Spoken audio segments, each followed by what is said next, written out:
¿Qué tal? Bienvenidos a este nuevo video que va a ser justamente de las regresiones.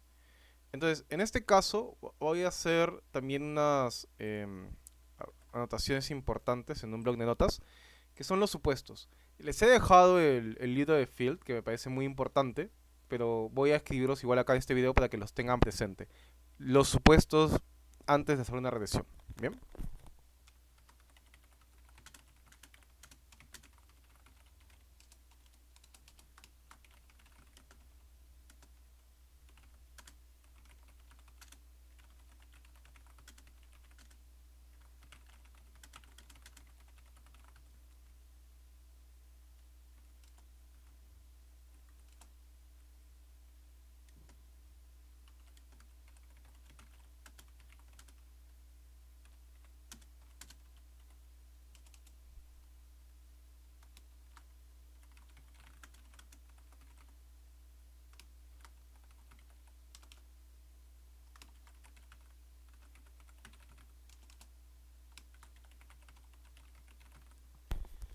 Bien, entonces les quería hacer recordar cuáles serían los supuestos. El primero es linealidad, que las variables independientes deben relacionarse o correlacionarse con las variables dependientes, y esa correlación tiene que estar entre punto 3 y punto 8. Este rango es propuesto por Field, y Field menciona que tiene que ser entre este rango debido a que menor a punto 3 la relación es insignificativa, entonces no tendría tanto sentido usarla o tomarla en cuenta para un modelo de regresión. Y mayor a punto 8 es peligroso porque puede ser que la variable independiente y dependiente esté siendo lo mismo, es decir, estás queriendo predecir dos variables que al final están midiendo lo mismo, entonces no tiene tanto sentido. Entonces por eso hace ese rango. La normalidad del error o del residuo viene a ser el que todo modelo tiene un error entre el puntaje real y el predicho por tu modelo. Entonces ese residuo debe tener una distribución normal. Bien. La homocedasticidad se refiere a que la variabilidad del error se tiene que mantener constante a lo largo de los puntajes del modelo. Es decir, que tiene que la variabilidad que tiene el error tiene que mantenerse constante. ¿Por qué? Porque si no está constante, entonces tiende al sesgo. Si es que la variabilidad es mayor en un momento, en un puntaje de tu modelo y diferente en otro puntaje de tu modelo, significa de que no hay constancia. Entonces la consistencia se está alterando y tu regresión, que es lineal, no va a tener el mismo efecto, va a estar sesgada. Bien. Y multicolinialidad viene a ser, bueno, lo mismo, de que hayan varias variables que estén dentro de tu modelo que se estén correlacionando fuertemente. Para esto lo podemos ver con correlaciones múltiples, que es una aproximación más directa, pero lo mejor creo que yo es el BIF, BIF. Bien,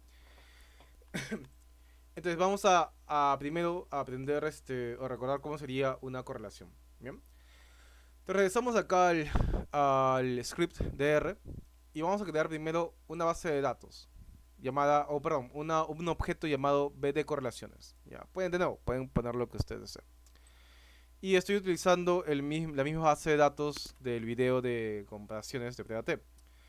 Entonces lo que voy a hacer aquí es crear un nuevo objeto, una nueva base de datos llamada BD correlaciones en base a la BD1 que ya creé y utilizando este código.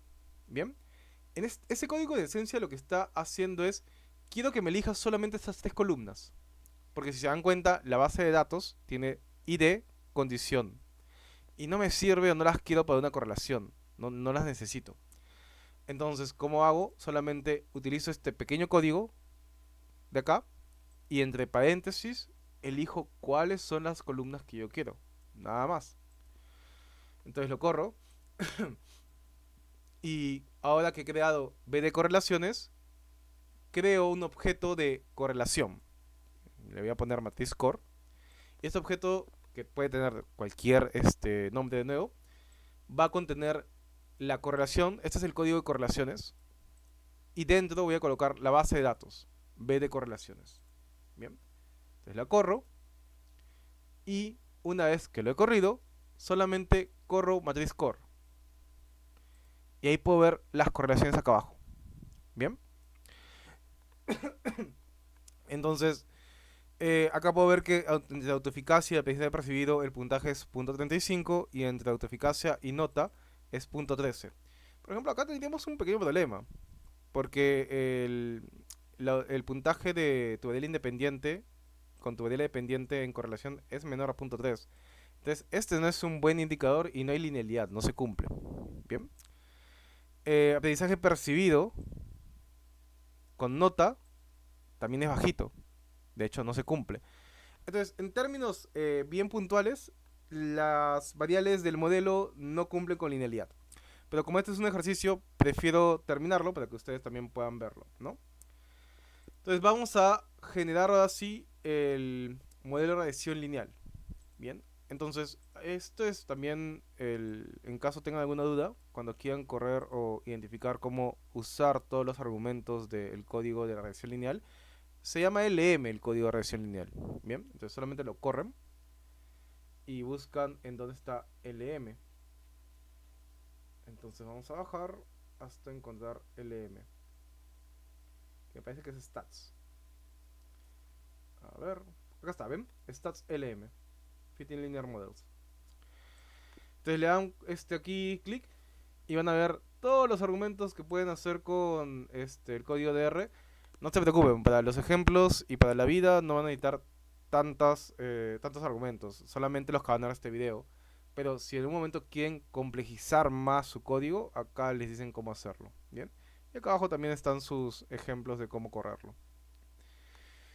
Muy bien, entonces regresando acá, lo primero que tengo que hacer es crear un objeto.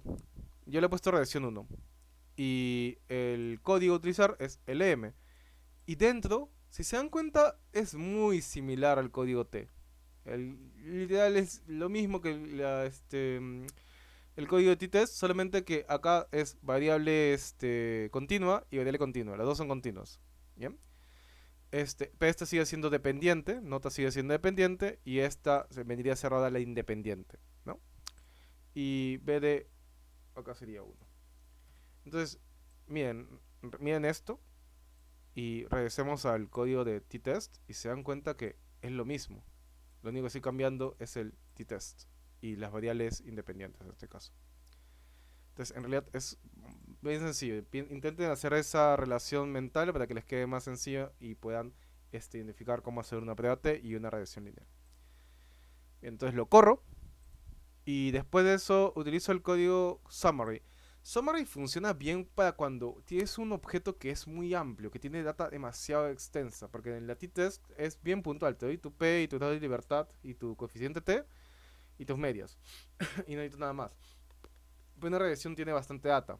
Entonces summary es mejor en este caso. Entonces ustedes lo corren y le saca lo mismo que deberían en SPSS o en Stata o en cualquier otro software. Y acá está la tabla que a ustedes les interesa, los coeficientes. En este caso vemos que autoeficacia sí es significativa.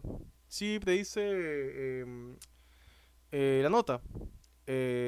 Acá lo vemos porque es 0.005. De hecho, estos dos asteriscos nos indican también la P. La P en este caso vendría a ser menor a 0.01. También. En este caso 0.005. Sí, es efectivamente menor a 0.01. Ya, entonces tenemos esto, este vendría a ser el beta 0, este sería el beta 1, entonces ya, ahí tenemos una idea clara de qué está pasando. De ahí tenemos el R cuadrado es 0.01, es bien bajo, muy muy pequeño. Entonces acá nos estamos empezando a dar cuenta de que aunque sea significativo el modelo, hay problemas. El R cuadrado, el tamaño del efecto es muy bajito. Entonces, ¿por qué se puede ver esto? Probablemente porque los supuestos no se están cumpliendo. Ya vimos que no se cumple linealidad. Pero vamos a ver más supuestos. Entonces, el primer supuesto es justamente, todos los supuestos, o la mayoría, se basa en los residuos. Bien, entonces tenemos que analizar los residuos. Entonces vamos a ver acá primero hacer una conversión de los residuos con este código. Ya tenemos los residuos y ahora vamos a plotearlos o graficarlos para ver cómo se están comportando. Entonces esto me va a ayudar a identificar justamente el gráfico que nos va a ver cómo se está comportando los valores. Entonces vemos esto, se ha diseñado un gráfico entre los residuos con los valores ajustados del modelo y acá podemos ver una línea horizontal. Aquí podríamos ver directamente lo que viene a ser la homoelasticidad. Es la distribución del error y cómo ese error está, o la habilidad del error, perdón, y ver si ese error es constante o no. Pero acá nos damos cuenta de que, o sea, sí podríamos argumentar que constante. E incluso la línea roja les dice un poco si es que está fallando esto o no. Pero ¿cuál es el problema? La homoelasticidad tiene que estar entre menos 3 y más 3. Y acá tenemos cuenta que es entre menos 4 y menos 6. Y acá tenemos un valor de menos 8. Entonces, acá puede ser la razón de por qué tu R cuadrado está siendo tan bajito. Bien, lo otro que tienen que ver es la normalidad. Entonces, vamos a hacer el QQ-norm. Acá pueden ver que estoy sacando con el código de residuos que he creado, o el objeto de residuos que he creado, voy a sacar el QQ-norm o la normalidad de residuo. Tengo esto. Visualmente esto no ayuda mucho para ver la normalidad porque necesitamos nuestra pendiente. Entonces colocamos el QQ-line. Este QQ-line nos ayuda a identificar la pendiente. Entonces nos damos cuenta que está muy mal, muy mal este modelo. Entonces esto nos indica de que, ok, bien, aunque el modelo sea significativo, hay razones de por qué su R cuadrado es tan pequeño. Este no es un modelo confiable. Y ahí, para terminar de sacar el modelo, si tuviésemos un modelo de regresión lineal múltiple, es decir, más de una variable, utilizaríamos esto. Ahorita lo vamos a sacar, ahorita no, porque nuestro modelo solamente tiene una variable. Entonces no cumple con linealidad, no cumple con homoelasticidad y no cumple con normalidad de residuos. Bien. Entonces no es un modelo tan bueno. No podemos hacer una regresión lineal. Como dato curioso, digamos que ustedes quieren volver a ver la homoelasticidad, pero no quieren volver a correr este código. Si ya lo corrieron una vez, solamente presionan esta flechita y los manda al código anterior. ¿Ves? Al gráfico anterior. ¿Ves? Entonces, así lo hacen para no tener que estar corriendo cada rato sus códigos. Muy bien. Ahora vamos a intentar hacerlo, pero con dos variables independientes. Bien, en este caso vamos a utilizar autoeficacia y aprendizaje percibido como dos variables independientes y la variable dependiente que se anota. Bien, entonces voy a copiar todo esto de nuevo porque quiero copiarlo o usarlo en otro código. Lo voy a separar. Entonces voy a colocar acá solamente por cuestión de orden regresión múltiple.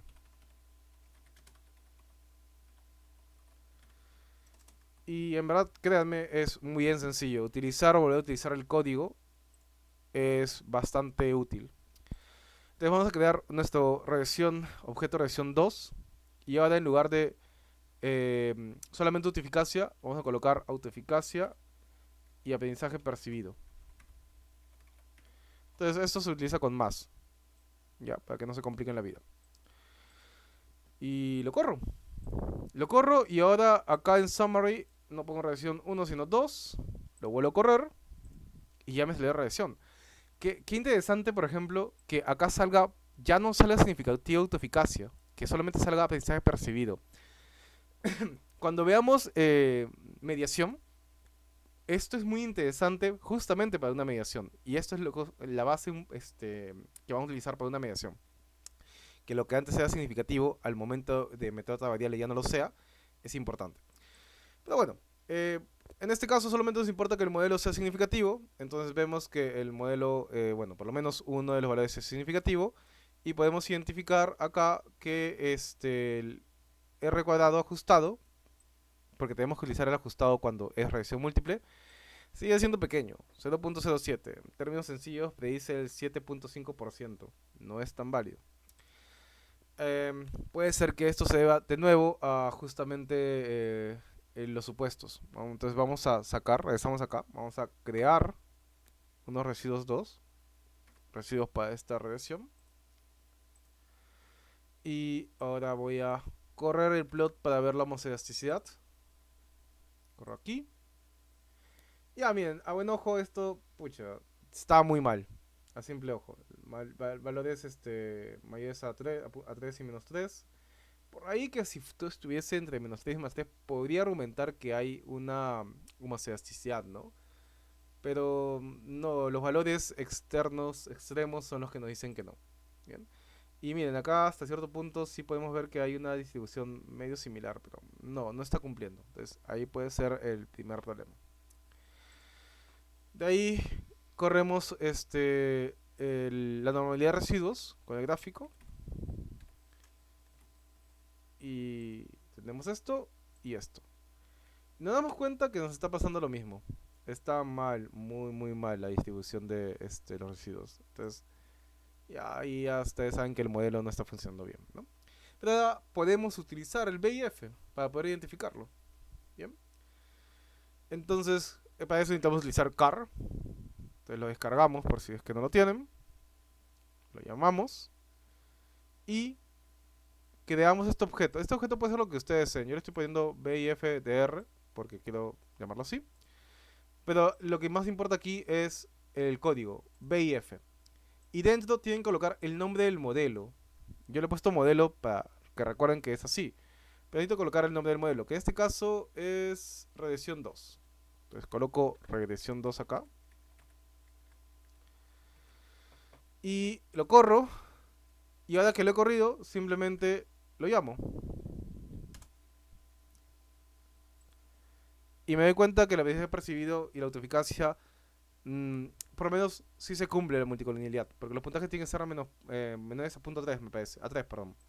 Entonces acá sí se cumple. Entonces no tenemos ni homoelasticidad, ni normalidad de residuos, ni linealidad. Pero al menos existe, o sea, no tenemos problemas de multicolonialidad, ¿no? Muy bien.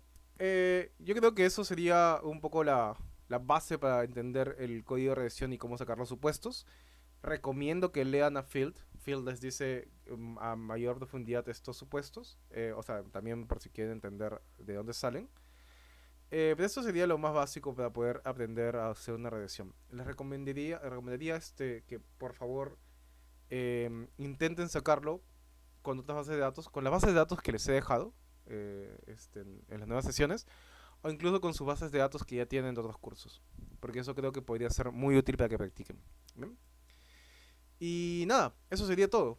Ya los estoy viendo durante la semana para poder ver más a profundidad todos estos tipos de análisis.